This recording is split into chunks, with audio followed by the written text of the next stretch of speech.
say I should have everybody just Can't be too careful, though, those weirdos out there. Where's the Warner Brothers of the Sideshow? Oh, gotta ask yourself, do I feel lucky? Marvel Legends Gauntlet, the Nano Gauntlet. Oh, wow. Wow, that's cool. That is...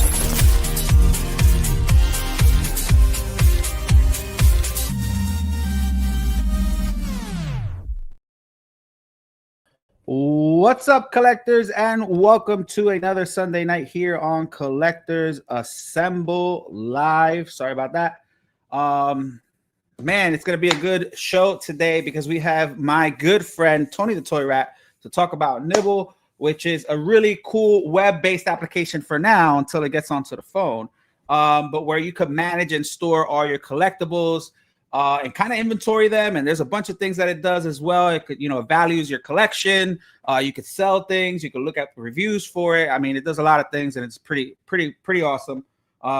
He's been bugging me to be on the show so that way we could talk about it. I've been excited about it because I want to learn more about it. I've seen some of his shorts explaining, some of the things that it does, and it just does a lot. So really excited for that. But let's get my panel on, then we'll get Tony the Toy Rat on so he could demo us his version of Nibble. And this is going to be really cool for you guys, for you collectors. Again, I know I have a crap load of stuff. And even though this remembers a lot of it, I keep track of all of it by myself. So I do have a similar app, comic books.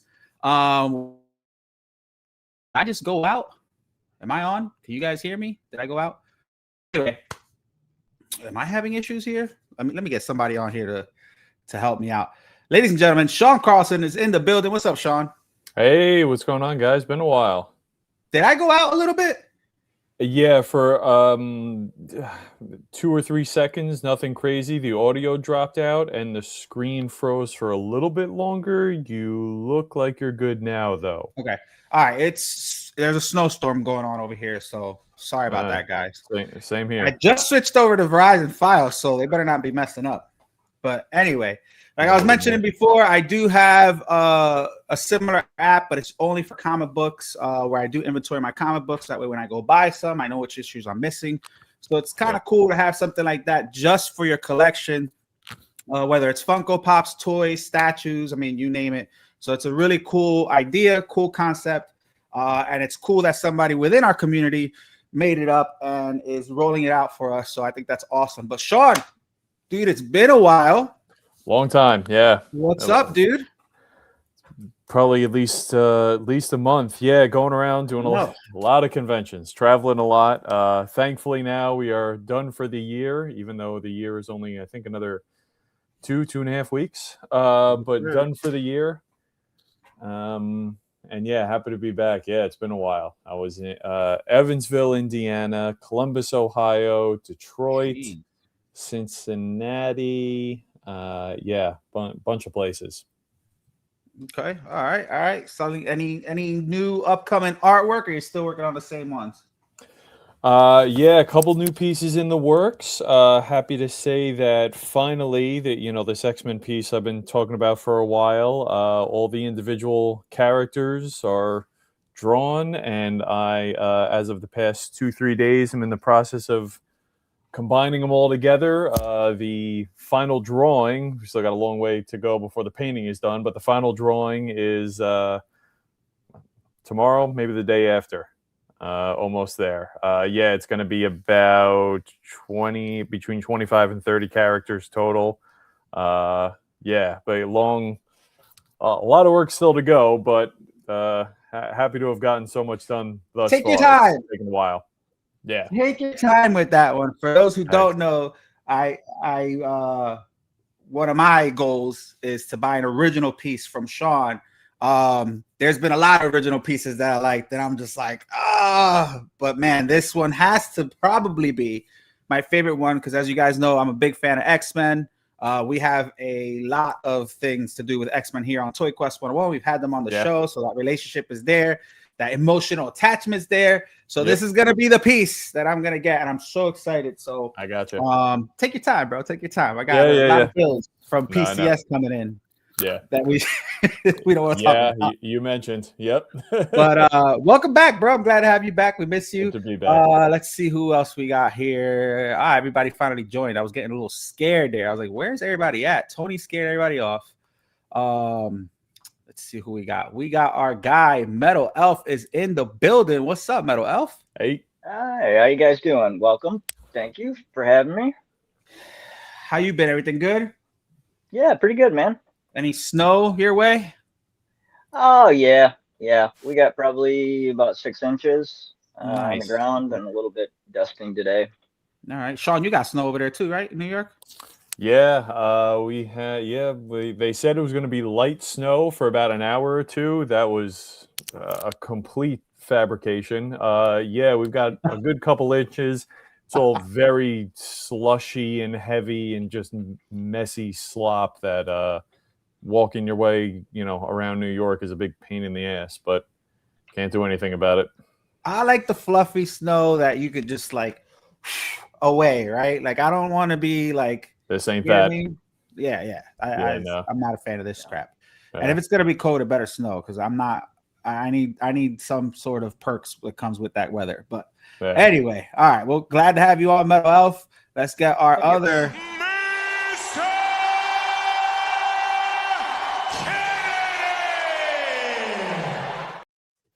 Member on Mr. Oh, how could you do that? You know how upset I am about this? How can you do this? How can you do this to us right now? That ending was pure. You know what's funny? I'm gonna hold my comments. I'm gonna hold my John comments. Cena, right? Yeah. His last match was on Saturday, and he freaking lost to Gunther, he's a good wrestler and he's young and he's done a lot, but it's like it was whack. But I'm gonna hold my thoughts behind it because if knowing Cena, I think he went off script and did that. Because if you look at Gunther's reaction, he's like, did he tap? Because you know what I mean? So I don't know. But his face, Cena looked like he wasn't even selling the sleeper no more. He was just like, no, he's because he knew what he was gonna do. That's why he smiled. That's what I'm saying. I think he went off script. It was like, whatever, man. It's your turn now, Gunther, and kind of just that's why Gunther, when he was done, he was like, what the hell just happened? It was just the way it just all went down was just a fucking joke. I wanted somebody. I mean, it got to the point where Fandango, somebody, I don't care who it was, the Disco Inferno, somebody. Joe Hendry, but people are saying Joe Hendry was too old, and I'm like, he's fresh. And Joe Hendry would have been cool, but like Jericho would have been good. The Edge, somebody. Obafemi would have been good too, but who is it? They did what they did. Obafemi, the NXT champion, the one that fought Cody. Oh, the one that. Yeah, that man's a beast. Yeah, he's a beast. That was actually a good match with Cody. Yeah, it was. Well, was this a situation where the hype was so built up, nothing could live up to it, or was it was way legitimately overhyped. like, Way okay, No. You know what it is too? They ruined his whole last year because even when he turned heel, I feel like they messed that up too.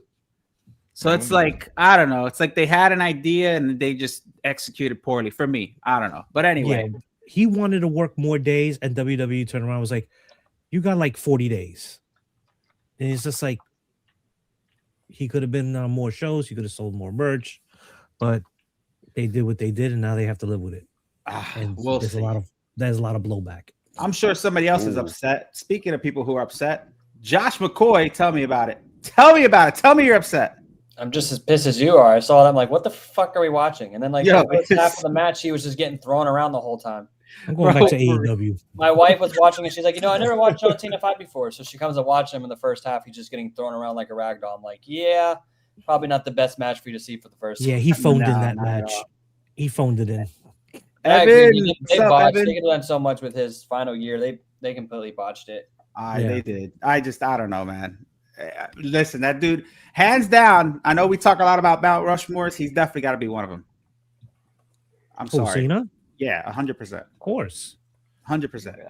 I know, Randy was mad that they made him go to Saudi Arabia for he wanted to be there but they made him go do all that. So I know he's pissed about that. I heard so. Yeah. E-Man, what's up, E-Man? Daly was upset because you saw their reactions. I guess they didn't know, and their reactions were like, "What the fuck?" FigureCon didn't like it.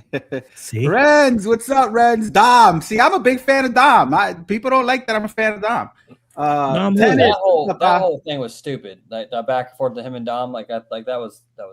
But I know why they did it, so he can get the bell right beforehand. But like it was just just so he could be it felt too obvious. The Grand Slam champion. Yeah.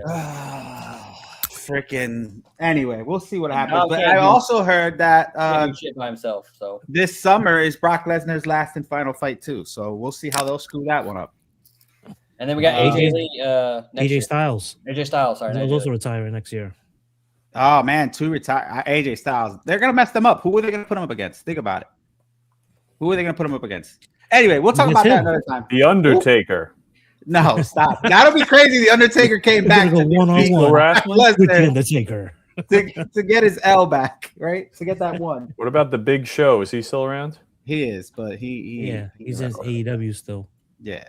Oh, really? Yeah, he is. I'm retiring with John Cena. So next week's show could be all wrestling. Yeah, but we'll figure that out. No, next week is our Christmas show, guys. Already? Next week is our Christmas show. We're gonna do some giveaways. But yeah, it's our Christmas show. I know FigureCon said he was gonna come on and do some giveaways. I might have some things here and there that I might give away. I don't have anything big. But yeah, we'll celebrate together, finish off the year strong. Or not the year, the holidays strong with my ToyQuest101 family. But anyway, guys, let's get Tony the Toy Rat on, my friend. Welcome to ToyQuest101, my guy. Hey, what's up, collective fam? That's my catchphrase. Wait, what the Miguel? Sorry. Really? Sorry. I'm still trying to. I'm being like Tony right now, not knowing what. Oh, don't pull me into your problem. There we go. Don't pull me into your problem. And then I'm supposed to have a computer guy helping me here, but nope. Why is it not letting me do this? I don't have access to the stuff anymore, so I can't do anything. What do you mean you don't have access? There you go. I literally I don't have access to anything right now. I think you're lying. Anyway, Tony, what's up, Tony? Yo, what's going on, peoples? How you guys doing today? I'm just listening to chatter in the background. Just for the record, I hate wrestling altogether right now. I'm sorry. Why? Did you watch it? No, I did. I actually did watch it for the first time forever. And it was like watching Tyson fight Jake Paul. It was crap. Oh my goodness! It was a waste. Don't start with the Jake Paul. Interesting. It was horrible. It was horrible for me. I hated it. So there you go. It's just way too fake all the way around. I know it's supposed to be that way, but just looked horrible. That's just me. I'm sorry. I'm all alone. I'm on a damn it, John Cena. Anyway, well, Tony, why don't you tell us a little bit about yourself and then tell us a little bit about what you got going on today on today's show. All right. Hey, guys. Nice to meet everybody. Tony the Toy Rat, a.k.a. And, I mean, we've got a lot of things going on. I came to life. Diamond Select Toys gave me a little bit of life a couple of years ago, and I started unwrapping and unboxing toys for them. As a result, I wound up coming up with some toy lines myself. And at that genesis led us to where we are today. And as a result, we created an entire collector's ecosystem. So what we wanted to do was take all these branch things that I had done. I had created different toy lines and things that would work in the collector's universe and sort of unify them all into one bag. And we tried to look at what the collector's market was and say that it was basically fractured. I'm not sure if you guys agree with that or not, but the collector's market appears to be fractured in a whole lot of different sectors. So what we wanted to do was create a location where all of that was unified, essentially. So you can go and all of your stuff can live in one location instead of going out somewhere to the secondary market to sell your items and having to re-upload your stuff and all your descriptions and all that. You could do it from your inventory. So we established a method that you could load up your entire inventory. It keeps a valuation of the running total of what the value of your collection is worth. For me, it's toys. For most of us, it's toys and statues. But it doesn't define for you what your collection wants to be. So there's a whole host of different potential for you to add, like cards or just Funkos or skateboards or there is actually, and I'm not an advocate for it, one for weaponry. But that's not what I push. But there is the entire purpose here is for you to take any collection at all and be able to add it in here and keep a running total of what that value is. So that being said, real quick, it looks like he jumped out already to the opening page. You can log in with Facebook or Google. You can, if you don't like using all those because of the SAML protections or whatever, you can log in naturally. I'll just go ahead and do that one now. So this is the page up here at the front. And I'll just go ahead and sign in. Boom. All right, guys. Am I talking too fast? We good? No, you're good. You're good. All right, cool.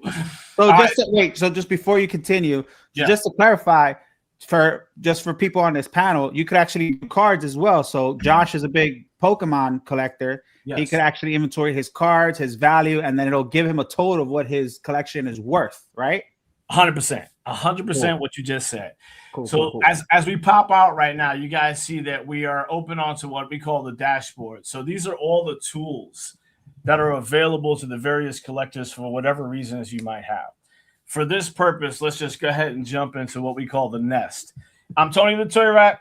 Everything is rat related, so this is called the rat's nest. There you go.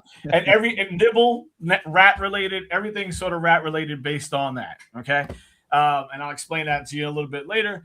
But if you look over here, you'll see at the very top, this is my actual inventory, fellas. So I have 255 items in the inventory for a total value of 15 grand, just 15 and a half, whatever. I have 2 items for trade, 2 items for sale, and 13 items in my wish list. Okay. So if I want to see what those items are, I can click up here at the number, or I can come down here to manage my nest. And the first thing that you'll see when I crack this thing open, hopefully, is the card modal. So who's the card guy? Josh. All right, Josh. So the way it's set up right now is it gives you the opportunity to give you the front and the back of the card. It runs like a Rolodex, so you can just swing your hand across and it'll move, or you can tap the buttons on the side and it'll just go between cards. Excuse me. And just give you the fronts and backs of whatever all those are. Or you can hit the grid item and it'll focus on all the different cards you have in the system. Now, quick question. Yeah. Now, this is a picture that is from the internet, or can you take a picture of your own card and actually put it there? 1000%. What we really want you to do is take a picture of your own card, because this system is set up to allow you to trade, right? So you want reality-based stuff, not just something you can grab off the internet. But we haven't dissuaded anybody from doing that very thing, which is copying it from online and using it for their purposes. Again, this is really just for you, so you're going to use it how you want. But to answer your question, right here where it says add an item, if I click this button over here, it's going to come up with this other modal. And I can come over here and select the category. And within this category, there's lots of things for you to choose from, right? So let me go ahead over here and pick one of these cards that we were just talking about. I'll do custom cards. That's one I just had up. And what you can see here is you can either upload or you can take a picture of. This will take control of the camera in your system and allow you to take a picture of the actual item. Okay. Now, the reason why I asked that, not to cut you off again, I'm going to be cutting you off a lot. No, cut me off, please, all the time. Do it. I'll say I'm sorry, but I'm definitely going to cut you off. I know you're not sorry, Miguel. It's all right. But the reason why I asked that is because Pokemon obviously has value now, or they've always had value, but people want to see the edges, see if it's centered and things like that. So I think it's important, right, for you to be able to take a picture of that card if it's not graded or anything, and put it up so people could see that when you are trying to trade or when you are trying to sell it from your inventory. Go ahead, continue.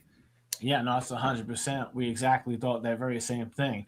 So we also have that same contingency comes to toys that you're selling. So you can do multiple image shots of those items if you're going to put them up for sale, which is what people are going to want to see. We've gone so far as to allow you up to an STL file if you have something in here for a 3-dimensional file or something like that to set it in.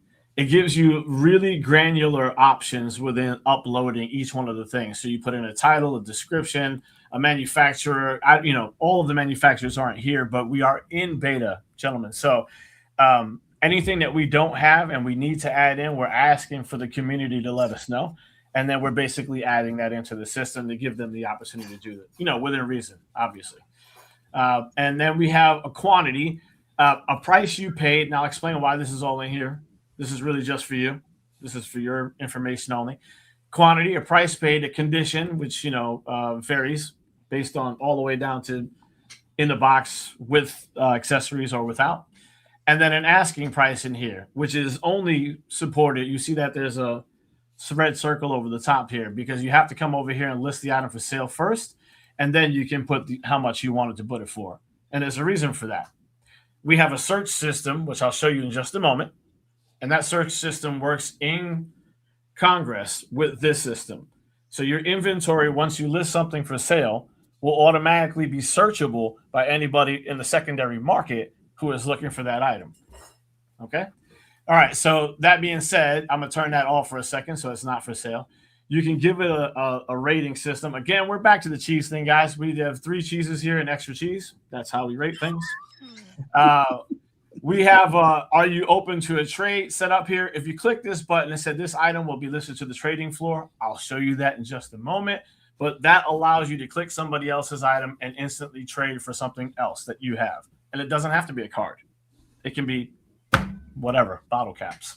Okay. I'm not entirely sure what you want to trade for, but you can ask for it. People can deny it. Quick question. Gonna cut you off again. No. So where it comes to the value and stuff, what if somebody like the top part, and I don't know if you have this or not, maybe this would be my recommendation to add, but what if, like, say I got something for free, right? Yep. Like a lot of these statue companies obviously send me stuff. I don't pay for it, but I pay for it with my services. But if I have something that's free, is there a spot where I could put the value of it so I could see how much it is and then what I would sell it for if I were to sell it?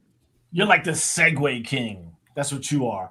Okay. Right here we have perceived value. That is a very single thing. So there's 2 spots in here. There's what you paid, and there's the perceived value. And what is the purpose of that? Exactly what you just said. You were gifted something or given something, whatever. You didn't pay for it, but there's an inherent value associated with that. So the value is perceptive, right? For a secondary reason for that, you purchase something and there's no more of them. So now its value is inherently up. You know it's $20 more, $50 more. So you place that value in the system where it says perceived value. Now, your valuation of your total collection will go up based on the perceived value. If you do not put something in the perceived value, then it will only look at the price you paid. Okay? So if you think something is worth more than what you paid, then you list it in the perceived value, and that will supersede anything that you paid for it. You heard that, Josh? Total will be that. A lot of Josh's Pokemon closed boxes are worth a lot, triple what they are when he bought it. So that's good that has that. But go ahead, keep going. 100%. So if you want to do the trade thing, you will come down here to the note section and tell us what you want to trade for, and the system will locate the other person who has the item that you're looking for and connect you within this platform. Within this platform. Okay. Now you can take that communication off platform, but then you'll lose whatever protections we offer you in the trading process. So we're monitoring communications. We're pushing image transfers in terms of photographs, and obviously real images of what the products are. And then obviously we have a rule-based system in the trading universe to protect everybody as much as possible. But there still is a one-to-one transaction. Okay. If this is a unique item, you can click unique item at this point, and you can put a certificate of authenticity. I'll show you in just a second. That shows up in your inventory, which is pretty cool. I'll turn that off for a second. Whether it's out of the box, whether it has its accessories, whether it's missing accessories, all that crap is here. And all of that is added to the database for you and only for you. Nobody can visit your inventory unless you give them permission. There is no access to your inventory outside of the permission you give. So this is only for you. Now, if I come out, I'm going to go down to the rest of my inventory here, and I'm going to scroll down a little bit. This is what it looks like in the system once you've uploaded your crap, whatever it is. Now, there's a couple of things to note in here, which is kind of cool. The first thing I want you to see is each one of these gets its own independent QR code. The minute you upload something in the system, it creates a unique and independent QR code dedicated to that item in your inventory. Let me be clear about that. That QR code won't work shit elsewhere. Nibble's the only place that's going to read that. And the purpose of it is to read that item in your inventory. And that's because if you want to sell this item and it's a loose packaged item, you might want to take that QR code and slip it in with the item if you have some way to scan it and take it out. And with this system, you do, because we created a kiosk for you, which we'll show you in a little bit. But that's the first thing you should note is these independent QR codes that are set up here. For those of us who might be influencers, there's this Look What I Got button. If you click that Look What I Got button, it creates a sharing link. And that sharing link will put you out here where you can go and set that item. Now, if I open this item up on another page, which I'm not sure if it's going to let me through StreamYard here. Let's try that out real quick. Boom. Okay. So all it does is open the item up in a larger format and talk about where you got it from. So let's say those of us who are doing influential type items, you can absolutely list where you got it from, set QR codes for all that stuff, where they can visit you at and where they can purchase things from. So you can actually set a cycle link for where you can set pay items for people who are interested in picking those items up, especially if they're hard to find. At the very least, it's another way to show off your shit, which is really all we're here to do. Let's be real. Yeah. So you can copy off this off to Facebook, and it'll set a link for you to go directly into Facebook. It'll open up at whatever your profile is currently, and then it'll set it so that you're able to post it, and it'll set the link, and it'll say, "Look what I got," and give everybody the opportunity to come visit your space on that section there. Okay? So that's just a cool little doodad feature in the setup in here. One of the biggest things I want to take note of here is I ask people all the time, what is the value of your collection? Very few people have the spreadsheet just right handy or have one at all. Miguel, what is your collection valued at? Oh, dude, I don't know. I don't pay attention to that. Okay. Yeah, but if you had a fire tomorrow, that would be a little problem. It would suck. It would suck. Okay, Yeah. well, let me help you not make it suck as much. Thank you. Segue part 2. All right. So over here, once you've got your inventory installed, there's an actual button up here that says Export Collection. That export collection can go out to several different formats for whatever your reasons are. Primarily, we think that insurance is a great position for many of us who have expensive bubbles, right? If you don't want to replace your shit, fine. Who cares? You still want the check for it, right? This is about perceived value. Or if there's a theft for some reason, is there some record of the items that you have? Okay, there's some effort in putting that into the system, but once you have it in there, you now have an inventory of your system. You now have a way to sell and to trade it on the secondary market. You now have a way to send it off to an insurance agent if you want to make safe all the items that are in that inventory. So we found those to be worthwhile items to be able to push out to the average collector at zero cost. Let me go down one step further. I'm not sure how much you guys can see this shit behind me. We all are in the same spot. Space is an issue. You know, my wife has asked me several times if I was to croak tomorrow, what's she supposed to do with all this shit? I have a button here that sort of resolves that. If you click on these 3 little dots, Transfer to Miguel. well, it's exactly what it's going to do. It's exactly what it's going to do. So there's a set inheritance button here. Oh, wow. Wow, There you go. I thought thought we were this gonna through. Mm-hmm. So the set inheritance button takes an item or several items and sets a beneficiary to that. Okay? That's dope. This is built on a dead man's switch, fellas. Is that legally binding? Well, I mean, it's as legally binding as someone showing up with a pillowcase saying Miguel left me as Iron Man. You know, I'm not sure who's going to contest it at this point, but I think perhaps the individual might want to put a copy of this elsewhere.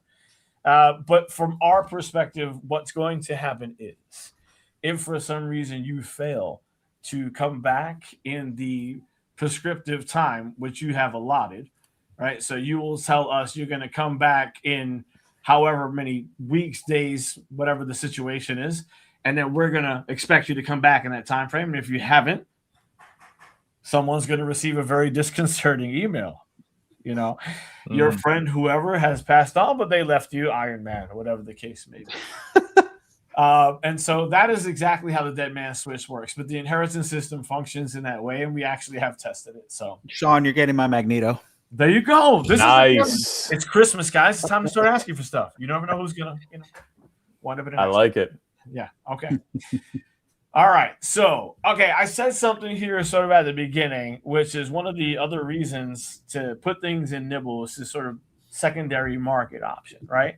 This whole thing I showed you here is just for us.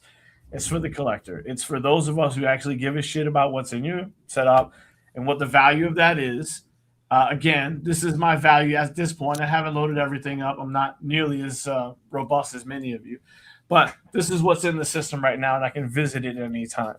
Why I find it helpful sometimes is if I know I'm looking for something I think I might have purchased already. I go back into the system. I'm like, I did that at the store the other day. Do I have that? That's one thing. But for the most part, this is a show-off utility. Like all the rest of this shit we have. We really want people to see the cool shit we own. So in that setup, there is a search utility here. The secondary aspect of what we wanted to do was save you time in the search for your stuff. So as collectors, I say we find ourselves in Facebook Marketplace, OfferUp, eBay, go on and on, right? Those are independent cultures that do not speak to one another. And each time you venture into one of those lanes, you find yourself having to upload your entire world or whatever it is, and then monitor that on its own. Okay, so what we wanted to do is create a single source search utility that goes across the top 16 websites that we expect at this juncture to be the ones that most people will frequent for collectibles. Okay, it then turns back a search result, which we'll look at in just a second. It'll turn back a search result for us, which will allow us to add those items directly into a wish list, which are comparables. In conjunction with that, we're going to do one now. So I'm just going to do something simple. Spider-Man Sideshow statue. Okay, I'm just going to put that in. And it takes a second because it's going across all the websites. Searching for the known universe for all your collectibles is what it says down here. And in a second, it should pop up. The first thing I want you to note is it says search results is 4 found. I don't know. I just didn't put a lot in here. The user's nest is at the top of this layer. So this is searching through the user's nest. If anyone in the community has an item for sale that is Spider-Man Sideshow statue, it would automatically show up ahead of all the other things in this setup here. So Amazon, Alibaba, TMU, Big Bad Toy Store, OfferUp, Facebook Marketplace, Hobby Database, Hobby Lobby, GameStop, Walmart, Target, McFarlane Toys, Entertainment Earth, eBay, Etsy, and Mercari. Those are the websites that it goes through and creates a scrape over for a specific item. And before it gets to any of those items, it first searches the secondary market, our market, to find those items. So what I'm saying to you is we negate the need for you to go and put that into Facebook Marketplace. Now, obviously, we're nowhere near this size of them, and that would be the reason to go into Facebook Marketplace, clearly. But what we're trying to do is identify the white noise shit, the doom scroll feature, where everybody's in there looking at everything, and focus on people that are only looking at collectibles. Okay. Now, wait, before cut you off again. Now, will this eventually have, so this is only, I guess, secondary market. Will it eventually have like third-party companies that sell the same thing too? Or no? I think that we have room to grow. That's not an option we've explored yet. You know what I'm saying? Because obviously there's Sideshow, there's Spec Fiction, there's Collector Zone, there's Cosmic Chase. There's all these people. Or I didn't know if you were just going to keep it within the community and leave those guys out. No, well, there's going to be. Let's just say this: for those players who are actually profiting in this spectrum, there's room, and I'll show you that in the system for them to participate in getting into the marketplace where we are.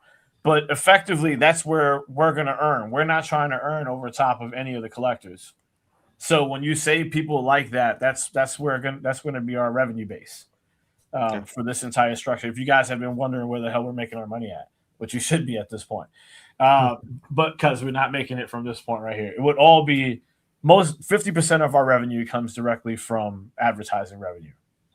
Okay, and that would be Collector's Own and these guys who have that tertiary market where they're selling things and they want access to the collectors.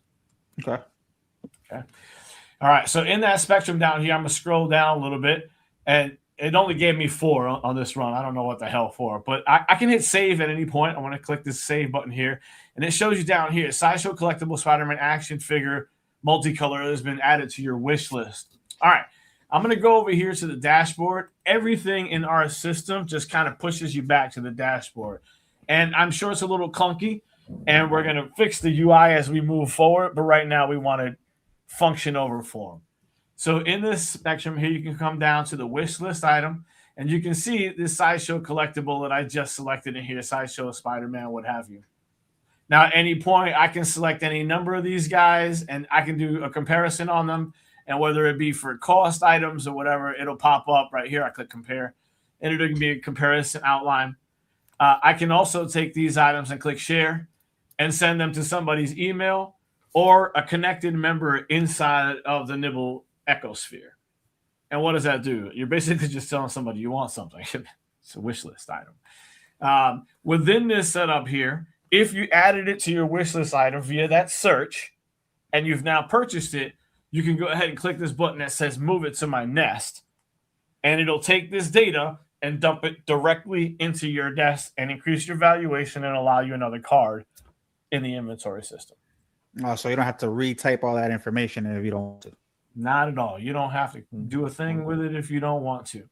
But if you wanted to change any of the information that's located inside any of the things, you need only click on these little 3 dots that are whenever it wants to come back here. Excuse me. Okay, there we go. Sorry. If you click on these 3 dots in here and you can click on the edit item, it has pretty much all the same functionality that you had when you uploaded it initially. And then you can see down here on the multi-angle photo section, there's a front, rear, and profile view for each one of those. Excuse me, my mouth is dry here. Oh, we're gonna hit that button. We hit that button. Which button? The death button where you're gonna transfer me all that stuff because you sound like you're dying right now. Oh, hurt. So we even set it up here. So if you have an STL file 3D model of whatever the item is that you have and you're proud of, it'll upload here and it'll show in place in that 3-dimensional space. So we're hoping that we've basically configured it to give every collector anything they might need in this setup here. Although we are increasing right now functionality in the card modal because we understand that the card collectors have a lot more things they do in this universe. So we want to make sure that we're sort of accommodating some of those additional needs for the collectors there. But that being said, this is the inventory portion, and you've seen the search. So the search goes across 16 collector websites that we talked about, plus the user's nest, which hopefully is saving time, allows you the access to the wish list, which has a compare feature and a send feature to anybody you want, or an add to your inventory setup. Then we have the inventory setup, which allows you basically to upload whatever your collection is. That keeps a running total of the value of your entire collection. And I'm going to speak to that in one more second because someone said something about the comic book collection just a moment ago. There you go. And on top of that, it gives you an inheritance and an export function inside of the inventory model. Now, Miguel, you said something earlier about comic books and where you keep your other stuff. Mm-hmm. We have invested a lot of time in our scan functionality, which was our initial intent on being able to scan the barcodes on the back of comics. That effort failed. It sucks. We get the UPCs to work, but the actual book may vary wildly because they reuse UPCs and they have variants in the comic universe, right? So We are actually partnering with Overstreet Access. So Overstreet Price Guide, if anybody remembers that. Overstreet Access has their own utility, their application, and the goal here is going to be to do a single sign-on. So you'll do a single sign-on with us and be able to have access to Overstreet Access for all of your comic books. You'll be able to do the same vice versa. And when you're done with your inventory in Overstreet, it'll carry over into the Nibble marketplace. So its value will increase the total of your collection. But you'll have the functionality of everything from Overstreet Access and still have that utility. And it'll be a single sign-on. Nice. Wow. Wow. Very nice. To interrupt for a second, I just actually I won a lifetime access to Overstreet. Hey. And talked to Sean for quite a bit. Okay, cool. Picking his brain. So this is really cool, man. So I can, because I deal in collectibles, mostly comic books, but the Overstreet access for the comics would be great. And then for my toys and other kind of things for the rest of your app would be awesome, man. I thank you. That's kind of the hope. We were we were fighting the big machine. As you guys know, there's several applications you can use for comic books.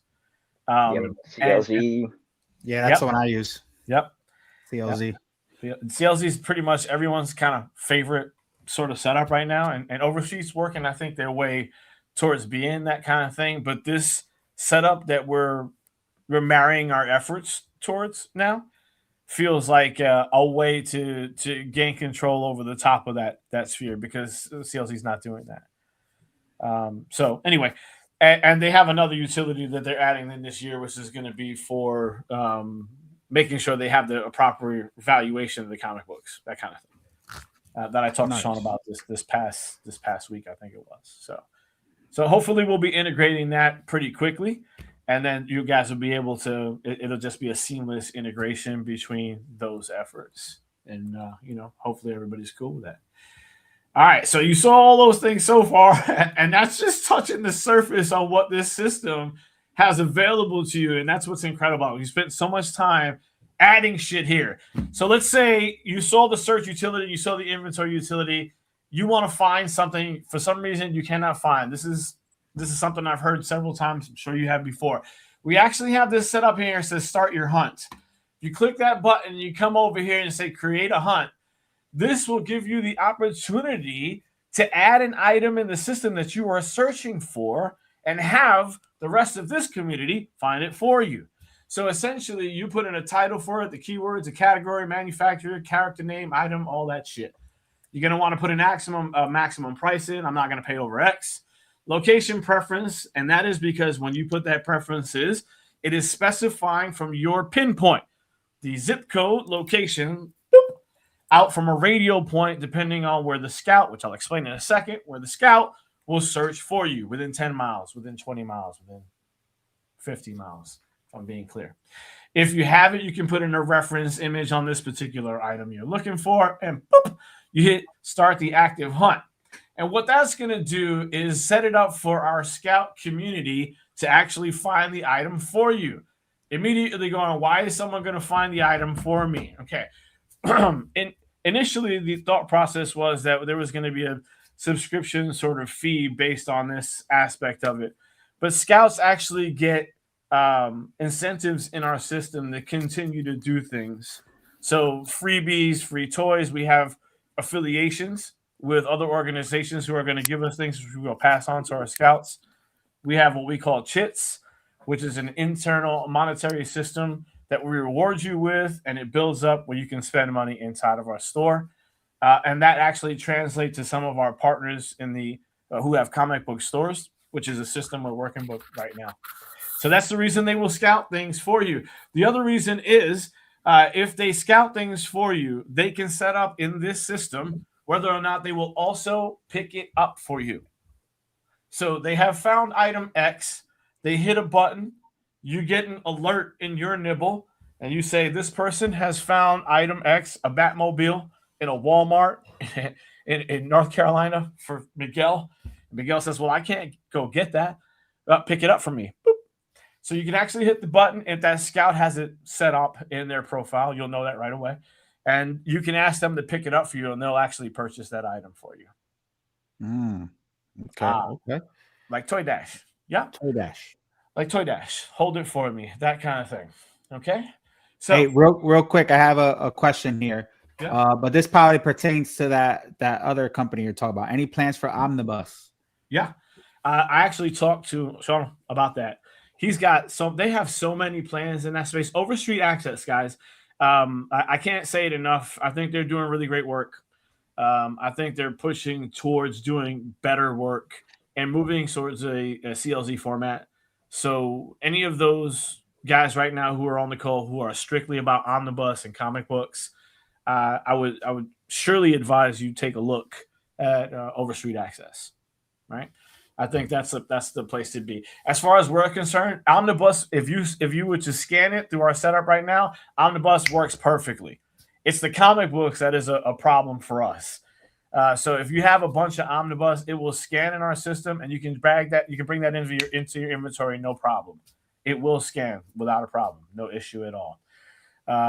It's really just the comic book because of the variables. And for those of you who don't know, that's basically because DC decided way back when that they were going to start reusing UPCs for the same comic books. Yeah, DC. Even some of my Marvel, when I go to scan them, it'll come up like my Thor and Bronze Copper Age. There'll be 8 or 9 different points. It's the same UPC, but it's 9 different books, and then you got to go through. It's kind of a waste of time at a point. Yeah, you get pissed off and tired. I don't want to keep looking. The point was to make this easier for me, not harder. Yeah, just scan it. Right. So now they don't use it at all. They use like sort of a facial recognition software, and it's cover scan. Yeah. And the cover scan is basically filtering through all the images on that format and returning it to you. But they had to build a database for that too. So that's a big deal. In any case, the scouts actually are sent out. They can be sent out and assigned by us. They can send out and assigned by you. And every time you scout something, I'm going to click this button here. You're in the Scout Command Center. And that means you have the ability to use the scan function. You can walk into any store at all and just scan something directly into the system. And it looks like this. Boop. Now, so many times you have seen online in social media where somebody found something. I don't know what the fuck it is. I found this at Walmart, wherever, right? It's whatever it is. Maybe it's a grail item, maybe it's not. The point is they never tell you exactly where the fuck to find it. Like, where can you get it? Yeah, it's at a Walmart. Like, which one? Is it really there? This system actually scans it. Every single time it scans, it geolocates the item. It doesn't matter where you are. So I have a partner who is in Spain here. I'm going to try and find one of his items. If I can scroll down here far enough, as I was doing some scanning here recently. It tells you in the setup here who did the scan. It tells you where it was. It allows you to add it directly into your inventory if you purchased it. It adds it to the wish list if you want it. If you want to hit the view location, it'll actually bring you up to where the location is. So start the GPS and show you where to go find the damn item. You can see I was at the Ross because that's where this thing sent me. Okay? That's where the last thing I scanned in the system was. Let me close that out. You can also, if you have a question about something that was scanned, ask the scout. So you can click this button here and ask the scout a specific question. Hey, you saw the Batman, is it still there? How much, whatever. Whatever the question was, it doesn't matter. And that'll send it directly into their dashboard under their messages. So this is what the scan system looks like. And it solves the problem of not being able to find something someone else has previously located that you want to find. Period. That's the idea behind it anyway. That's the idea behind that. All right, fellas. I know I've been saying a lot of shit. Is there any questions? Because I'm packing a ton in here right now. All right. Now you're good so far. All right. The barcode scanner works pretty simply. You click on that one and you start the barcode scan, and whatever you put in front of the camera there, it'll pick up the barcode and feed me back. Let me see if I can. I should have had one ready for you. Let me just grab another one here. All right. So I've got, and it's shaky as shit with the web camera. So if you're using your iPhone or something like that, it's a lot easier. Where are you at? Capture. Capture, don't make me look like an asshole. Go to the right. To the right. A little bit to the left. I'm right shaking there. too much. That's some problems. That's why I hate this shit. Doing testing sucks like this. All right. Come on. It's all right. We get it. That bad. I feel like coffee is in me. Oh no, it's because it's not it's not focusing. That's why. Yeah, it looks like it's out of focus a little bit. But you're doing it off a camera on a computer. Web camera. Yeah, Yeah. it's shit. That's why it's shit. I'm trying. I want to show you so badly. All right, that's terrible, and that was unsuccessful, gentlemen, because it's a shitty web camera. So we'll try that again in a second here. It's supposed to pop up with the model and shows you the. We're gonna fuck. I want to do that again. That's bullshit. I gotta make that work. Come on, you piece of shit camera. It's terrible, I know. There it is. Come on. There it is. Get it. Get it. That's it. That's it. All right. So code detected down there. Hopefully, you can see down there on the right-hand side. It says Scout Success. And then it comes up. It says Marvel Legends Series Despire. Barcode, blah, blah, blah. And what you can see is there's 3 active options here. Option 1 is respond to active hunt. And forgive me, gentlemen, that should say, yeah, no, that's correct. That's forgive nothing. Respond to active hunt is correct. So that's where you set in the item that you wanted to have a scout find. When they find the item, they will click this button and they will send you a picture of this item and tell you where it was located. If you don't want to do that, you can just click this button below, which adds it to the recently scouted. That was the folder we were just in where I just showed you every scout stuff was. And if you have this item yourself and just want to add it to your collection without doing the add item modal you saw in the beginning and adding all that shit, well, then just hit this barcode and click add to my nest. Now, I'm going to do it for the purposes of showing you. I'm going to say add to my nest. And now I'm going to go back to my dashboard here. And it says 256 instead of 255. That means another item was just added to my list inside of my nest in here. I'm going to scroll down, and you can see now we have added an item into this system. It doesn't have all of its information. I have to go in and edit it now. But the information is here. I didn't have to scan anything, add it in. I can go ahead and add the information about the description, all that, by hitting the edit button in the system. I'm going to delete it because I don't want this one. I have it in here already. Okay. And it's very easy to do that as well, so long as you click the buttons. There you go. I don't know what the hell's going on.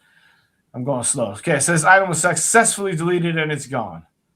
So there it is, how you get an item into the system just using the scanner. The other method here is if for some reason you have a box that's semi-destroyed or it's not reading it, you can actually enter the barcode in manually.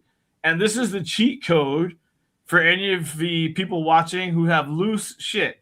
So if your items are like this and you no longer have a box to scan, and you don't feel like taking independent pictures, or you would prefer to have the marketing, what you want to have is whatever the barcode was for the item.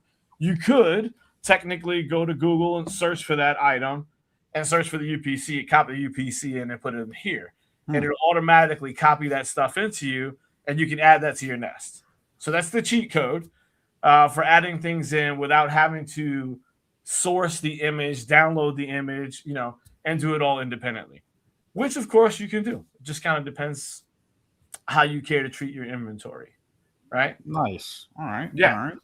All right. So you can put all the information here, hit save the scanned item, and that's going to send it up to the other utility up there in that universe. So you've seen the manage your nest, start your hunt, scout command center, and the barcode scanner. So these items down here are mostly for people who have like stores or groups that they have a utility to set in. If after all of this stuff, you putting your stuff in, you're asking someone to find it, you still don't have what you want, we do have the ability to make a toy. In this system here, first off, you'll see the blinking lights which apply to be a maker. You must be vetted. We have a team of people who vet anyone who would consider themselves a creator. This system here is meant to do two things. We got Rocco. Yes, right. My man Yeah. Rocco. We're pushing Rocco up here, of course. Rocco, the sculptor, Rocco Tartamella, friend of the family. But Rocco graciously agreed to be part of the experiment here with us. And the idea here, obviously, is to force the notion that anyone in this collector's market wants something custom.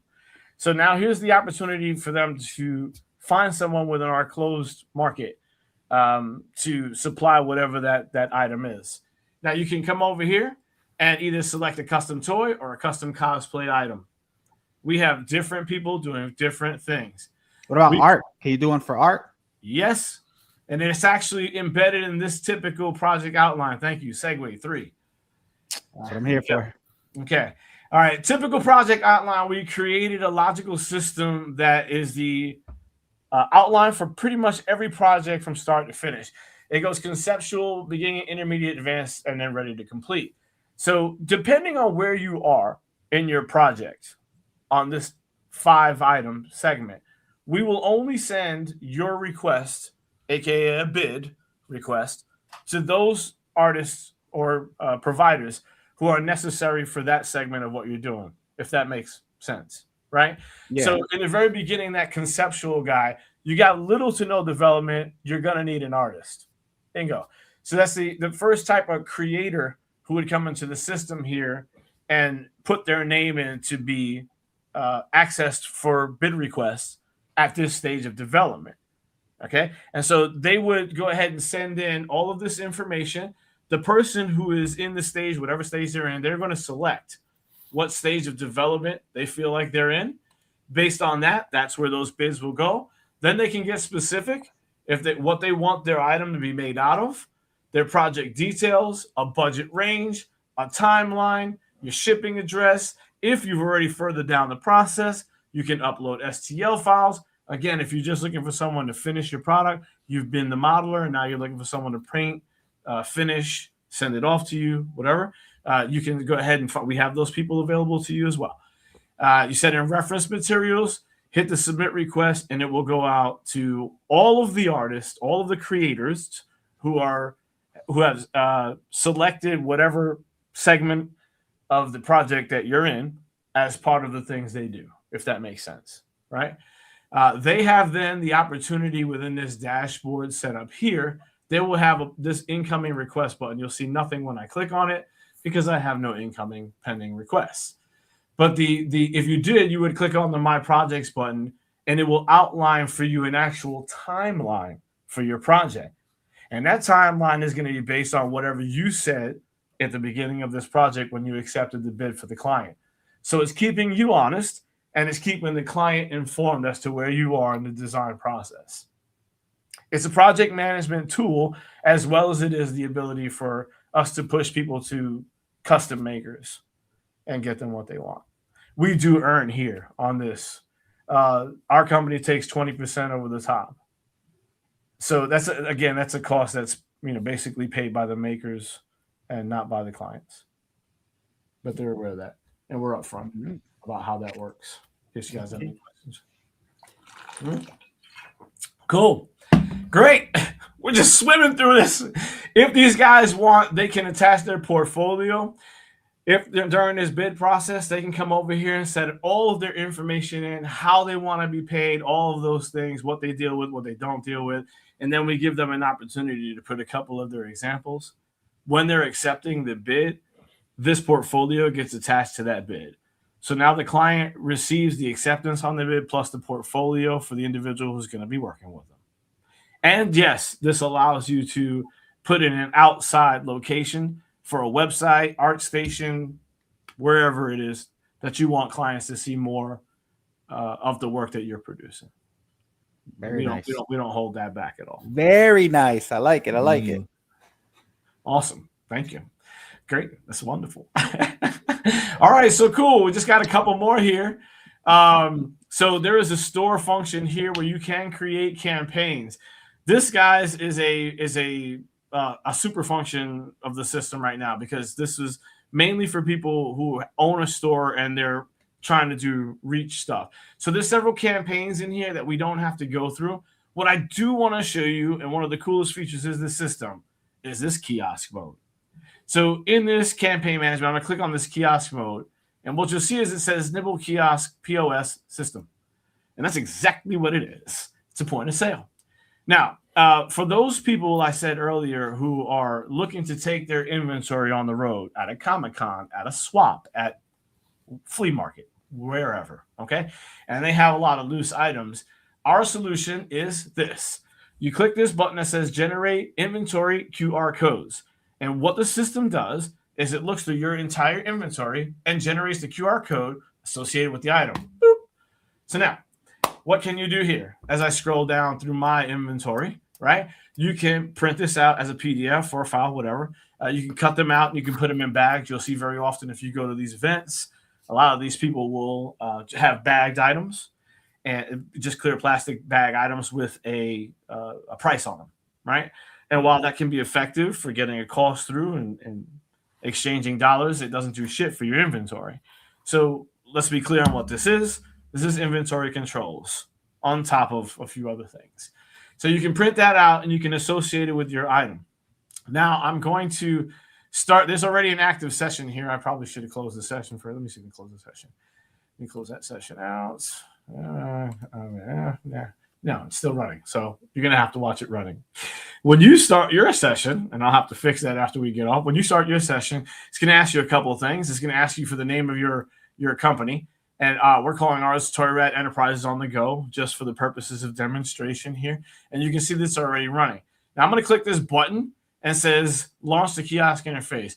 For the record, before I do that, if I click this other button, why use the kiosk? There is a whole setup on here. You can watch my dumbass tell you, shit about why you want to use the kiosk, okay? And there's a number of these videos that are sprinkled throughout the system if ever you have an issue with the function. There's some brief videos that illustrate how it works. But I'm going to hit this launch kiosk interface, and what you don't see is a secondary window. I wonder how we can get that to work there for us, Miguel. Because it popped up. You gotta share the secondary window. I do, huh? Okay. Well, yeah.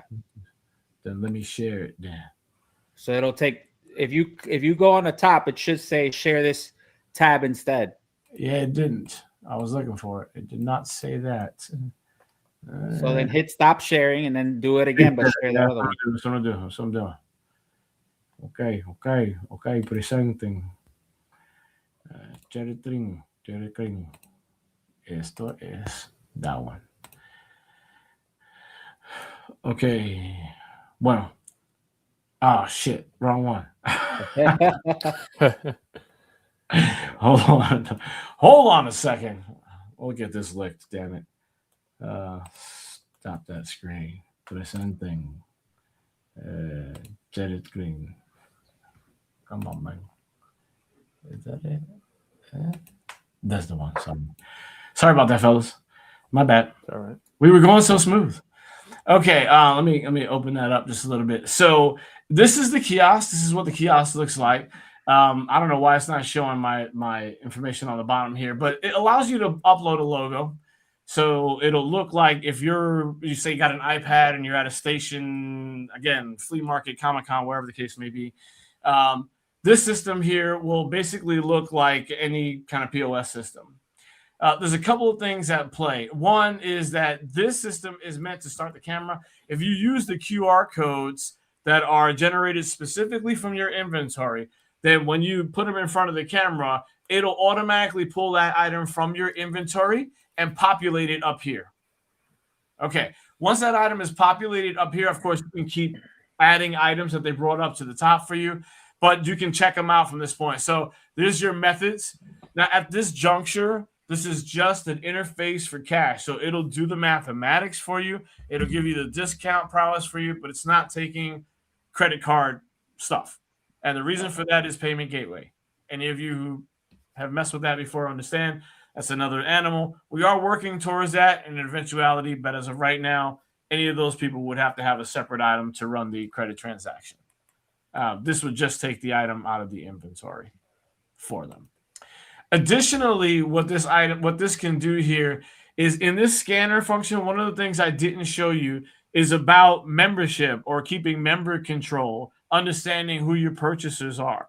It's a lot of the value set that we offer to the stores or people who are purchasing things. I'm going to stop sharing this one and pop us back over to the main screen here, and I'll explain that in just a second.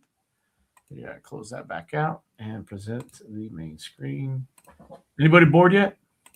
No, not at all. Okay, cool.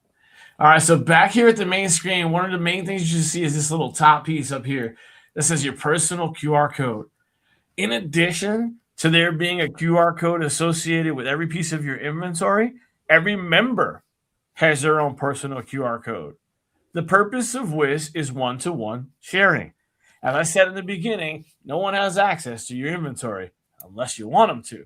So 2 members can scan the QR code, so long as it's Nibble, obviously, and they can start sharing their inventory based on that.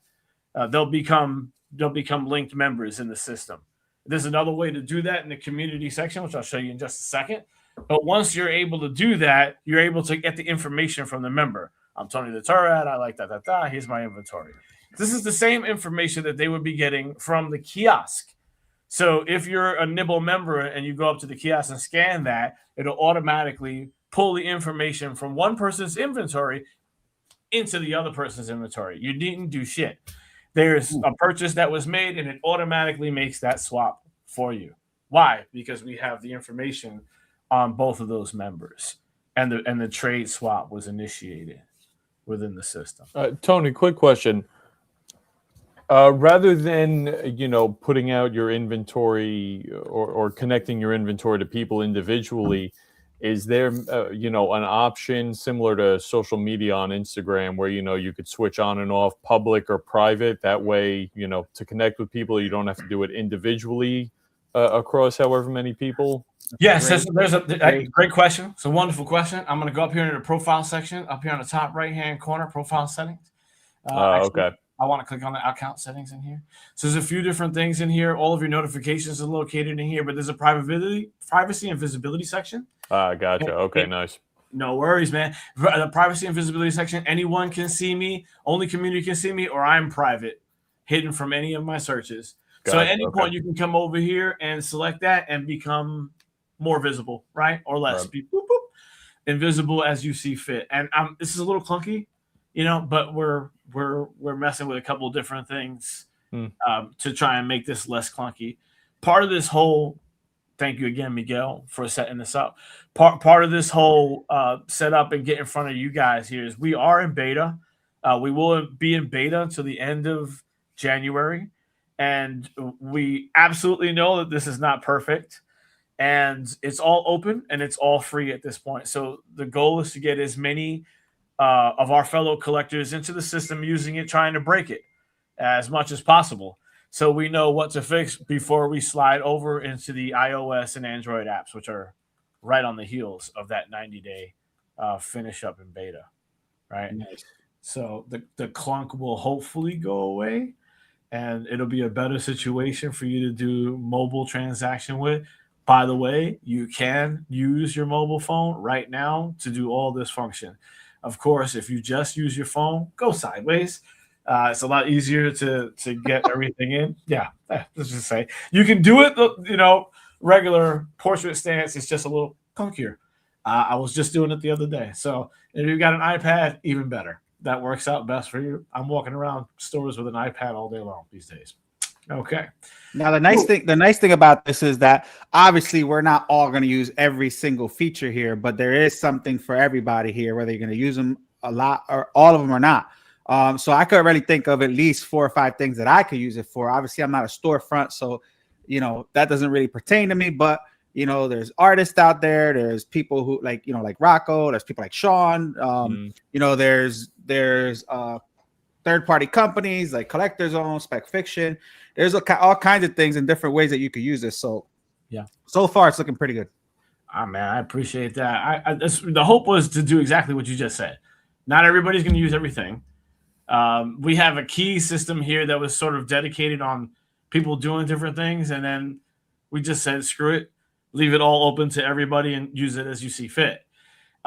We have a function here from my store or group So basically, if you have a store that you associate yourself with, like you purchase all your collectibles from, I know a lot of us buy statues from larger organizations, but if you have an actual toy store or something like that that you frequent, or comic store, as it were, when they have anybody going into their store and scout, you'll be alerted anytime. That's a geolocated thing. Okay. If that store comes online and they do a kind of pop-up thing, you'll be alerted. If that store brings in something new, you'll be the first one alerted. So, and we have a number of those stores that we're bringing online. Like right now, we have 6. Okay, I mean, it doesn't seem like a lot, but for us, it's a shit ton, right? And we're looking at another shop that has its own 6 stores. There's comic books and toys. So they're actually bringing their inventory online. So Nice. not only are they scanning it so that you can find it, they're scanning it because they're putting the item up for sale. So they're using our secondary market utility to bolster the fact that they've got something new in the store.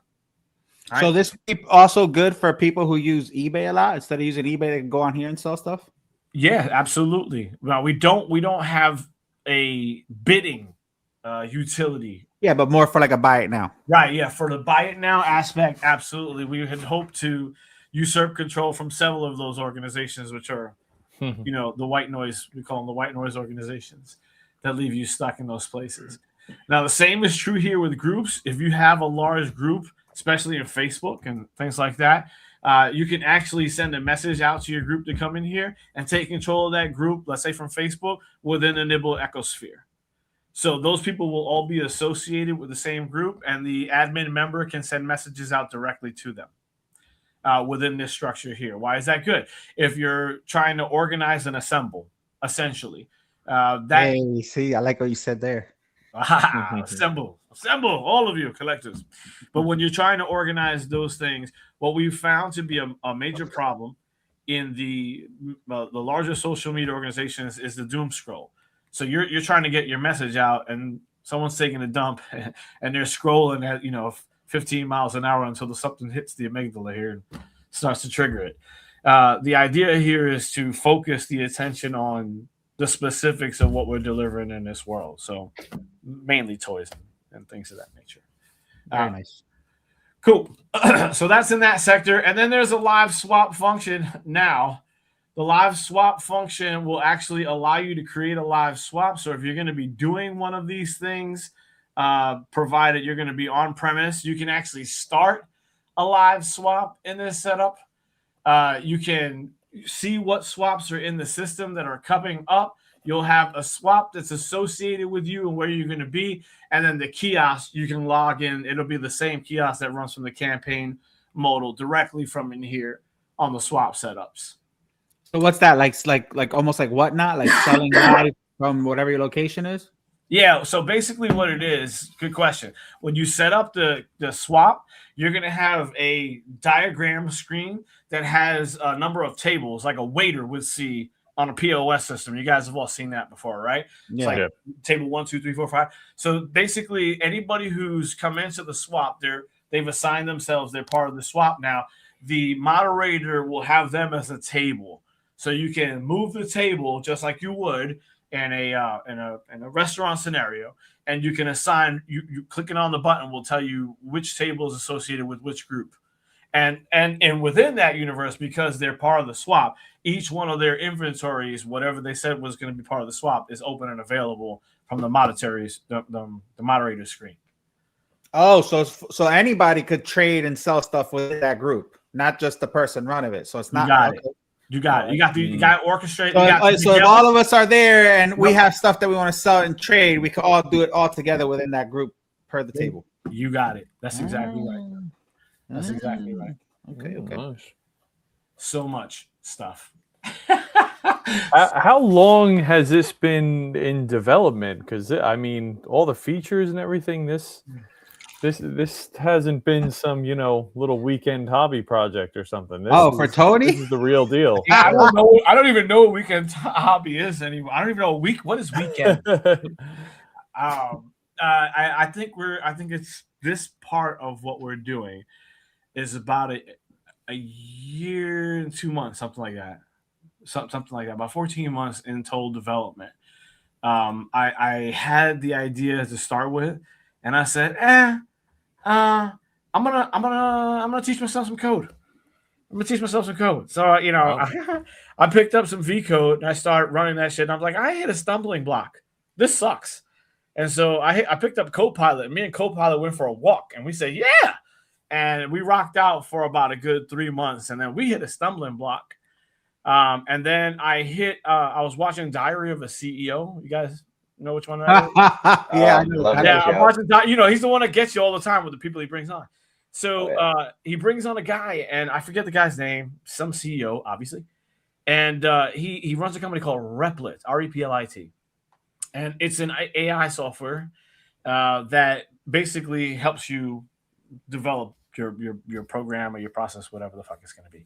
And I said, I'll give it a try. I'm not spending more than $200 on this. That's what I said. No. And the more I got into it, the more logic I had to feed it. I would say, just so you guys are aware, if you're going to work with any of these platforms, it's like hiring a team of Indians. And not in a negative way, India's bad, but just to know that they're very far away from you. Their English is not so good. They will misinterpret what you say, but you will get charged for it anyway. And that's what I mean in this universe. So in that whole set, are we going to see Tony on Shark? Hell no, you're not going to see Tony on Shark. Them people take all your shit. Forget about it. So we went through this iterative process with my partners are in Spain. So we did the iterative process through there. We're actually rolling out at the same time in Spain. So they're working on some other all Spanish live streams that are happening there simultaneously. But the relative process of the development was, I say, about 12 months total, with logic keep being thrown at me by people like you guys. So we've added to it substantially. Nice. Wow. Yeah. So the last bit of this before I bore the shit out of you is going to be this trading request setup, which is in 2 locations. We wanted this space to be everything. This is, when I say collector's ecosystem, I meant everything. So in this section, we have a community. This is actually my local store here, Yellowbird Comics. They actually are onboarding themselves the entire inventory right now. So thousands of items are going up because they want to be a part of the system. In here, you can do all kinds of shit you can do in other locations, no doubt. Again, the point being, you don't have to go anywhere. This will allow you to create polls. All polls will exist on the polls page. Your poll will exist here and on your dashboard. Okay. You can also share this information out to whatever your social media platform of choice is, and share that aggregate data, get people to come back to you, or just share it in whatever way you see. There is a trading floor. All right, we're going to go to the trading center in here. And basically, this is what it looks like. Any item that you have listed, some people here have Ooh, I had that one. Right? So if you have an item and you say propose trade, it'll pop up and you choose an item in your collection you want to trade for. You want to give them a preferred meeting location, and you click propose trade. That individual will get a message on their dashboard. That dashboard, again, if you go to the dashboard, okay, there we go. So in this messages folder here, or I'm sorry, in the incoming request is where you're going to see it. So in the incoming request, you'll see somebody who's got a trade, who wants to trade their used Jordan sneakers for your Flash Gordon wig. I don't know. And of course, you can say, go take a leap, or whatever the case may be. I think the joy here is the function that they could have something completely different from what you have and propose a trade, right? Nice. Will you take this Funko for your Silver Surfer? I don't know. You know what I mean? So there's that function. I think that is pretty much the vast majority of what you guys would want to see in here. No, that's really good. Well, I do got a question. So backtrack into the people who have storefronts. So like, say you're the one that's putting all that inventory in. Now they get charged, right? Like, do they get charged for like a year, or like do they get charged for everything that they sell? Yep. Yeah. No, we have a subscription-based plan for people. For those, for straight marketing. So let me ask you this. So say I am an artist, like Sean, for example, I could either go on there as an artist where they request a painting or something, and then you get 20% of that, or I could just go as a storefront and sell my prints. Yeah, you absolutely could. You have either choice. Yeah, and let me be something. I mean, this is going to sound stupid to you, right? But as an individual, he doesn't need to create a storefront. So in our setup here, as an individual, just if you wanted to load up his entire inventory, right? And you got 5,000 items. I don't know, but you want to load up and list every single one of them for sale. That's it. You're done. You have essentially already done the storefront setup. Anytime somebody searches for anything within that secondary market, you're going to pull up. Now, I think the difference being in the store setup is the campaign modal, which will allow us to put up banners for you, keyword searches for you. There's a whole host of different things. And it'll be a storefront versus somebody trying to actually say, oh, I want a Silver Surfers print. Exactly. Right. And you know what's funny? You said that. I wrote down that question here, and I didn't want to ask you that on here. I would ask you that backstage because I didn't want people getting ideas. I was like, well, what's going to stop them from, nothing's going to stop that from happening. But, again, that part of the function isn't the money part for us. That's not where we're looking to earn from. That's not the aspect of it. Custom work is one thing. You moving your utility is another. We are focused primarily in the advertising model. We believe that once this is a closed door sector of just collectors, and by the way, we're already talking. We have negotiations right now with people like Big Bad Toy Store. So the idea here is to bring in those larger organizations, but they want to see, growth. And they want to know that they can target the collectors here. But what they're after is the data. They want to know where the shit lands up, how much money you're spending, what you're actually buying, where you actually bought it from, what's actually moving on the secondary market. This is the information to the marketing teams that is extremely valuable that they're paying Google Analytics for, right? They're trying to find out the best way to market to you. And we're giving them a closed door opportunity to do that in the right way. And we're reducing the white noise that you have to hear from the other social media networks. Very nice. Very nice. Ta-da! And that's the entirety of the system for you guys for today. Anyway, I hope impressive. No, that was good. That was good. So you have a whole entire tutorial here at the tip of your fingers for anybody who wants to ask about this. But this basically is what that was. This was a tutorial on how it could be used, how you could use it. And it's literally visuals for everybody. And I'm sure as I was coming up with a bunch of ideas of who could benefit from this, how I could benefit from it, how it would work for me. Just the inventory feature alone, just to really see, man, I really got this much money down here worth of stuff. Cause I got like a ballpark price, but it's probably a lot more than what I'm thinking. Yeah, sure. And then, for my friends like Sean or like Metal Elf or even Josh who tend to sell things, because they collect different things or they're an artist or whatever. So this is really cool.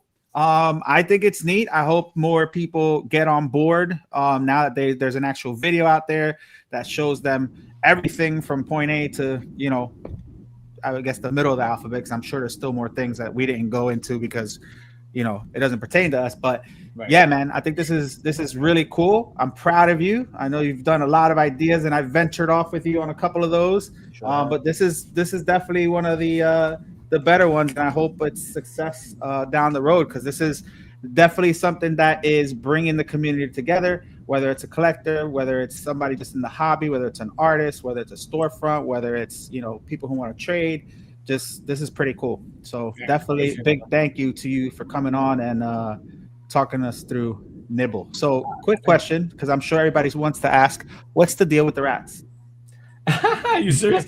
Okay. All right. So I'll try to be quick as possibly. I went bitching because I didn't feel like I was getting enough response from Diamond Select Toys. That's how this started. I literally was buying statues and I felt like I should be heard. I don't know why. So I wound up shooting a bunch of emails out, and I get to the head of marketing, which happened to be Zachary Oates, and he actually responded, which I already thought was a win by itself, just the response. That's our boy. But when I was bitching, I said to them very tongue-in-cheek, like at the end of the statement, I said, by the way, if you need somebody to review these things, I'm your guy. And his response was not only an apology, but at the end of the statement said, send us your YouTube channel and we'll be happy to send you some shit. At which point I jumped up out of my chair because someone's offered to send me free toys, right? So I literally ran my ass downstairs and I said, honey, what would you think if I made a little YouTube channel, you know? I was like, nothing. I'm not gonna spend no time on this at all. So she's like, yeah, no problem. Let's go ahead, do the thing. So I came upstairs and I grabbed my very first statue. I think it was the Beast, and I had no idea what the fuck to call this thing.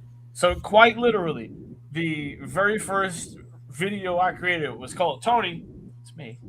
Reviews a toy. And if you want to take that as an acronym, it's Tony Rat. And Tony Rat became Toy Rat, and here we are today. Oh, I see.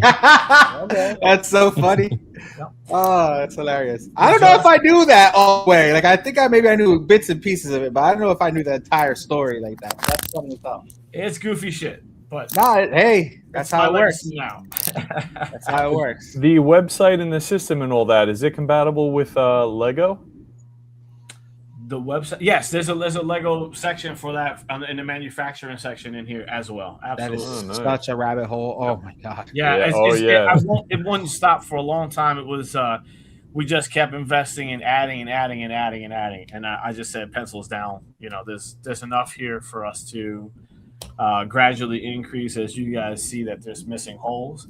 But I don't, as of right now, not a ton of holes sitting in the system. And this is just the app portion of what we do. We have the rest of our company, which we will not talk about tonight.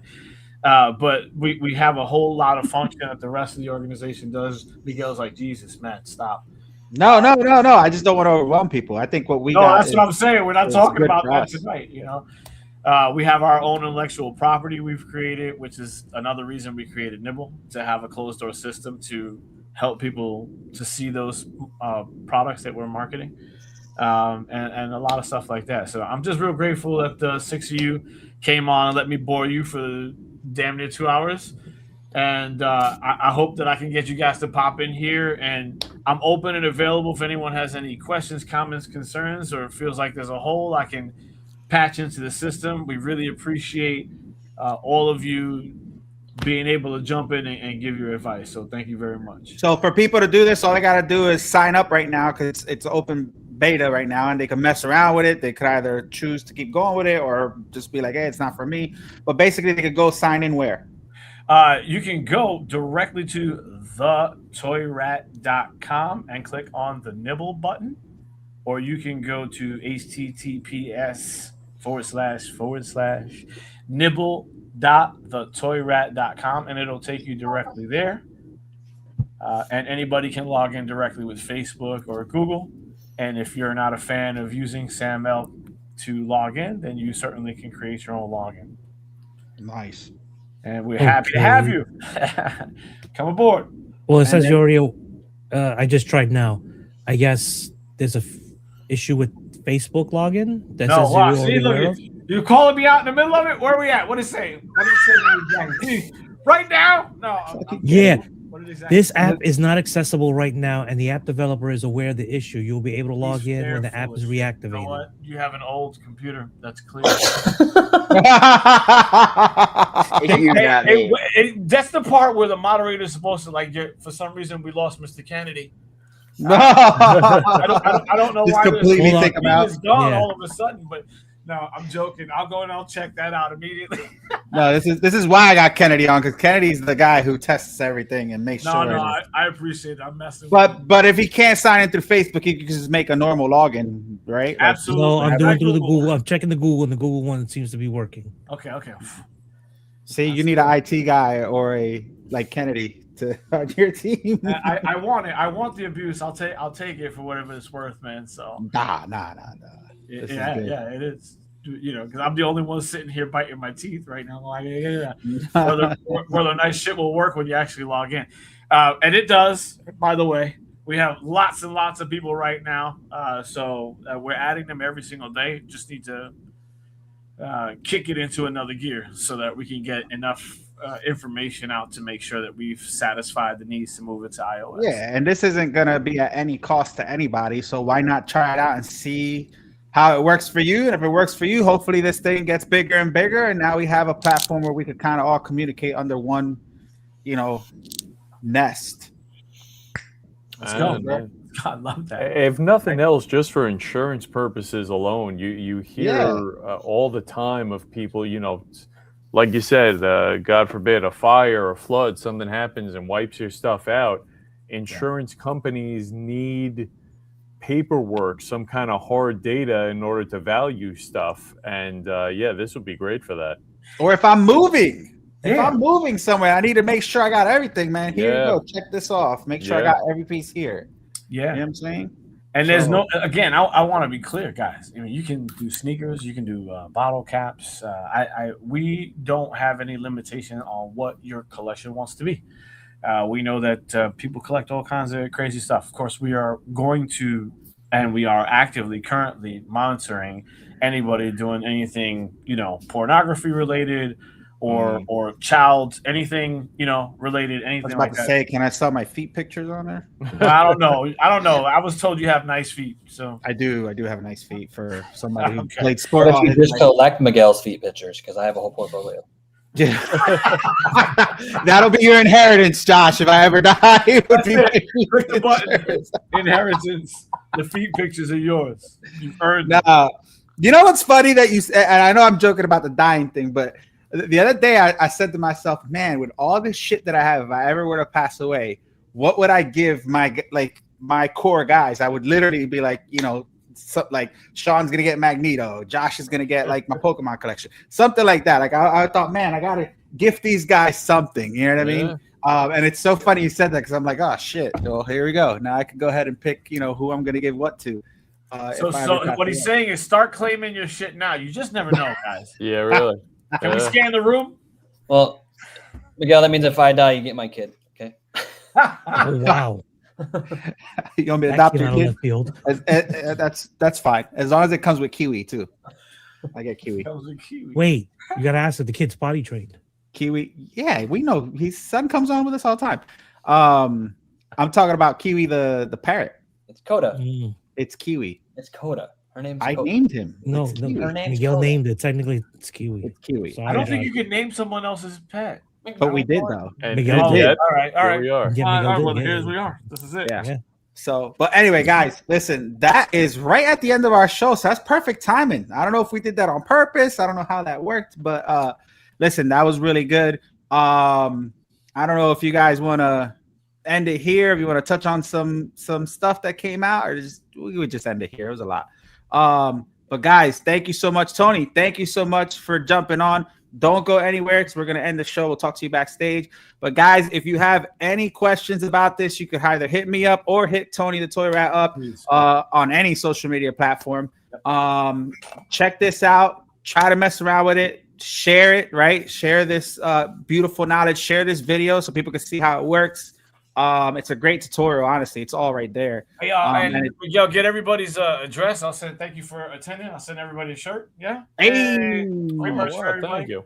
Okay. Free merch shirt, Nibble shirt. I'll take care of that. Miguel, take care of all the information. I'll send it out to you guys. Thank you. Nice. Thank you, guys. We'll see. Real quick before I do go, we'll go round table because I do got to do that. So I'll start off first, guys. So what's the last video I did? My Darth Maul review is up. If you guys haven't checked it out already, it's the PCS premium format, platinum exclusive statue from PCS. I think it's super neat. Right now, I'm working on a new video with Pulsar, which is one of the biggest gaming companies out there that they're involved with all the championship e-gaming things. And it's going to be a really cool collaboration with them and the Bruce Lee shop, which I'm super excited about. I do have the Anderson Silva from Iron Studios that came in. I'm hoping to do that in time for his fight against Tyrone Woodley coming up on Friday for you guys. I do have, ladies and gentlemen, Todd finally sent out my Iron Man from LBS, which I'm excited about. So hopefully I'll be getting that in soon. And I did get Redman from Concrete Jungle because I did do the Biggie Small, so I'll be doing that one as well. So I got a lot of things lined up out of nowhere, and I was a little scared because I didn't have anything. But now I'm kind of like, thrown back. Oh, I did the Rocky statue. Duh. I did the Rocky Through the Ropes statue with Dolph Lundgren. I thought that was pretty cool. You guys can go check that out. Oh my God, over 9,000 years later. I know, bro. I know. But listen, hey, as long as I'm getting it, that's fine. That's all I'm worried about. Next week, guys, we are doing our Christmas show. We're going to do some giveaways, not anything huge. I know you guys are used to me doing big things, but this year has kind of been hard on everybody. Companies are kind of like in and out, going out of business, restructuring, things like that. So we will be doing some giveaways. I know we got a couple new people coming onto the show just to hang out with us and possibly do giveaways too. If you guys want to give away anything, you guys can. Like, you know how that works out. But yeah, it's going to be next week. Next Sunday is going to be our holiday show. Hopefully you guys can join us, have some fun. Cheers to the holidays in the year that is 2025. But guys, Josh, what do you got going on? Anything going on in Phantom Pools? Just vending a lot. 2026 is going to be a good big year for me when it comes to vending. I'll be going to Atlanta and vending at Collecticon, which is like the Super Bowl for this type of stuff. So I'm excited for that in February. And that's kind of kicking off a busy year for vending for me. I'm excited for that. Renz wants me to give away the damn Joker. I swear he says that every year. He wants this one. That one. He wants the Killing Joke one? Yeah. You know what's funny? I just asked about the Batman because you guys know I got the Batman from that, and that company just went like I haven't heard from them. They were supposed. I talked to the owner, one of the owners, in July, said that they had factory changes and it was supposed to be shipped out at the end of this quarter, and nothing. So we'll see what happens there. But all right, so you're going to be in ATL doing that, and that's the TCG yeah, it's Collecticon. It's like the big one, right? Convention for Pokemon card. TCG and stuff like that. Yeah. Like Waka Flocka is there every year performing and doing his thing and all that kind of stuff. Oh, son, you know what your homework is, right? What's you need to go up to Waka Flocka and be like, my man, listen. I know you're big in Pokemon. There's this show called ToyQuest101 Collectibles Live. We want you to come on to the show and talk to us about not only your music, but your collecting needs. That's what we need you to bring Waka Flocka on the show. And then perform the Pokemon rap. Yes, exactly. Josh, if you do that, Josh, you will be the man of the year, Josh. Come on. You got to do it. Josh, I'll tell you what. I'll give you one better. If you get Waka Flocka on our show to talk about Pokemon, I'll let you take one of these damn boxes that you keep bugging me about that you want from my Pokemon collection. There you go. We'll work something out that way. You guys heard it here at 10:07 p.m. Eastern Standard Time on Collectors Assemble Live. Challenge. Give it, my friend. I'll do my best. No promises, but I'll do my best. All right, Sean Carlson. I know you've been working on some prints. We talked about that in the beginning of the show. Do you have any cons going on, or was that the last one for the year? Yeah, I mean, last one for the year. I know we got a couple weeks before we get to it, but first weekend in January, I'm right back at it. Nashville, and then the following weekend, Louisville. Right in the very first and second weekends of January of the new year. But we got a little time before that. In the meantime, just check out the Instagram. A lot of new stuff in the works. Nice. All right. Metal Elf, what you got going on? Any new things up on eBay? Did you guys see that amazing cover of Black Suit Superman and Black Symbiote Spider-Man? The one variant I sent in the group, I love that. I think that looks dope. The other ones I think look corny, but that one was tight. Gabriel Delotto is the best. Before we get off, is anybody else gonna go watch Avatar 4 times so they can watch the 4 different Doomsday trailers? Sure, I'll do that. They're actually doing that. I thought that's wild. Every week for the first 4 weeks, they're showing a different Doomsday trailer, and it all ties to make one big trailer. I don't know. I'd be afraid they're just gonna overlap stuff. Well, I have A-list, so I can just make a reservation for it and then leave. I don't like the Avatar movies, so I'm just gonna go. What? How dare you? So you're just gonna go just to get the leak? Yeah, it's part of my A-list. You can see 16 movies a month, 4 movies a And then week. you wonder why Avatar 3 is gonna be like the #1 grossing film of all Yeah, time. No, yeah, like right. I'm not buying any of those tickets. It's part of my monthly subscription for AMC. Oh, see yeah. 16 movies a Oh my goodness. You know, movie theater says there's a trick to movie theaters. If you because I've had people work in movie theaters. If you actually go to the the information desk or whatever, within the hour the film started, you can tell them you don't want the movie, and they'll swap it out, give you a ticket to another film. Okay. So Interesting. You're trying to crack the system, huh? Yeah. Of course. Kennedy the movie rat. Oh my goodness. Listen, did you see Lobo? Lobo looks great in Oh, Supergirl, yeah. I know a lot of people are not crazy about Supergirl, but I think it's gonna be cool. Well, I think it's gonna be cool. It looked like it was gonna be better than that shit Superman. If You mean Paramount Supergirl buys the Warner Galaxy? Brothers, you can kiss all that goodbye. Netflix Volume- is going to keep volume it, but 4? Warner Brothers won't. Say that again. Wait, what did you say, Josh? Because Paramount and Netflix are going toe to toe to try to buy out Warner Brothers right now. If Netflix gets it, then they're going to keep James Gunn. If Warner Brothers gets it, they're not. So all that's about to go away if Paramount buys. It's all over CNN too. Just so you know, it's about CNN. This whole purchase shit. They get- Well, no, they want Netflix had it. on Netflix CNN. had it, and then now Paramount is pretty much suing for they felt like they were done dirty in the bidding war, so they're suing now. So now it's like under review and everything. Ah, the drama. The drama. I love it. I love it. It's better than John Cena's last fight, man. I'll tell you that. Metal Elf, what you got going on? Sorry.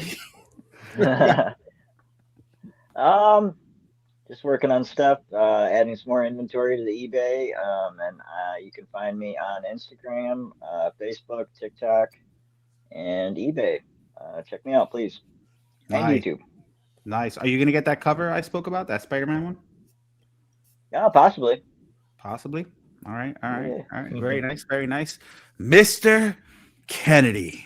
Yes. Kenneth. Mr. Kenneth.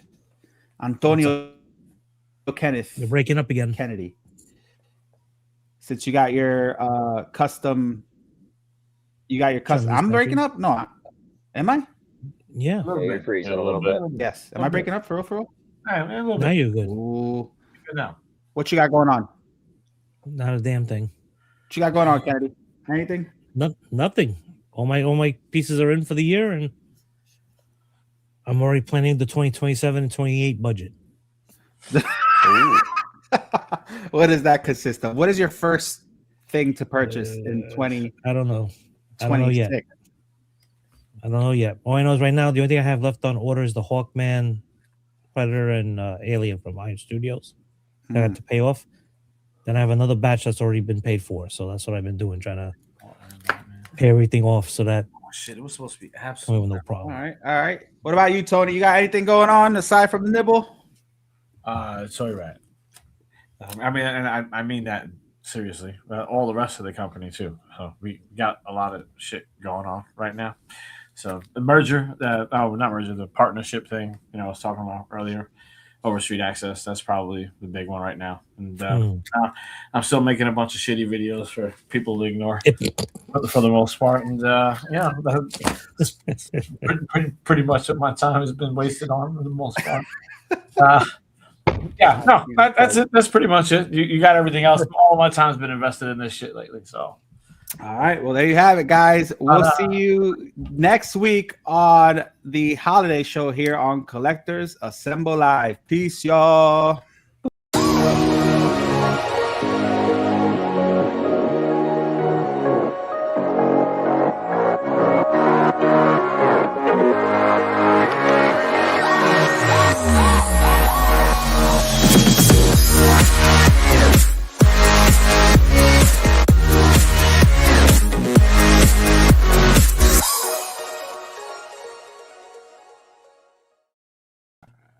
Esta.